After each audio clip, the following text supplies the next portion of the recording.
Hey you guys, this is Dr. Langdon, board certified pediatrician, mom of 6 and grandmother of 3, currently on vacation. And during vacation, I try to take some time to reflect and have some moments of introspection. And today's topic I was thinking about is sleep for medical trainees. You guys may realize that back in the day, like the end of the 19th century, the more modern day structured residency programs began, first in surgery at Johns Hopkins, actually started by Osley, but anyway, eventually famous for it was Dr. Halsted. Well, at some point, Dr. Halsted in his surgery was experimenting with cocaine and accidentally became addicted to it. So the guy that came up with the modern system of our medical and surgical residencies could maintain some of this sleep stuff because he was addicted to both cocaine and morphine. So that's a little bit of background for you.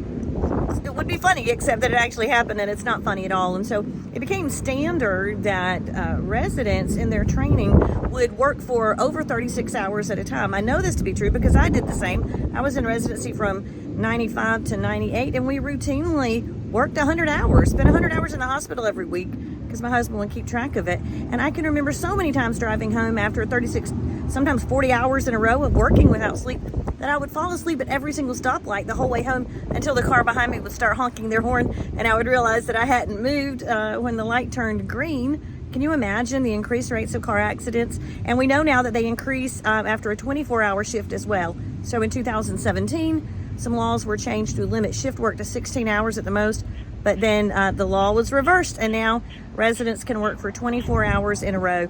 I remember as a medical student at Duke, extremely competitive training atmosphere, of course, we would routinely take call as students with the house staff, with the residents, and so we would be on call every third night. So very similar sleep deprivation patterns. Now you may be thinking, but wait a minute, aren't doctors actually human beings? Heck yes, we're human beings. Heck yes, we have difficulty with cognitive functioning after we've been awake for 36 to 40 hours in a row. It's not good for doctors, our physical health. It's not good for the patients, obviously. And I don't have the numbers to quote, but I know that there are higher rates of preterm labor in female residents, and that happened to me as well.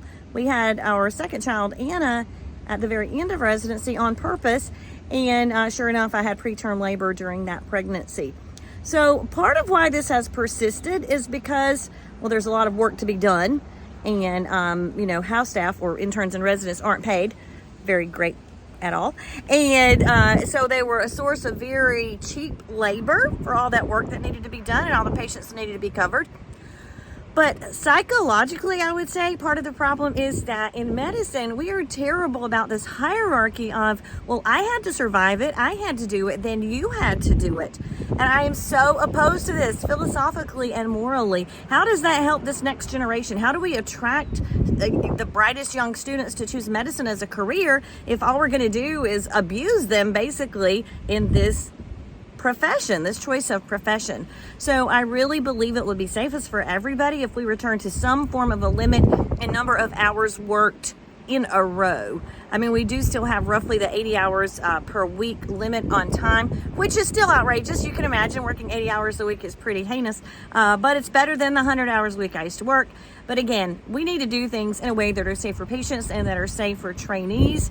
And I think 36-hour shifts probably isn't it, and even 24-hour shifts probably isn't the safest or the best for the human being doctors and the patients. That's what I was thinking about this beautiful afternoon. Thanks for listening.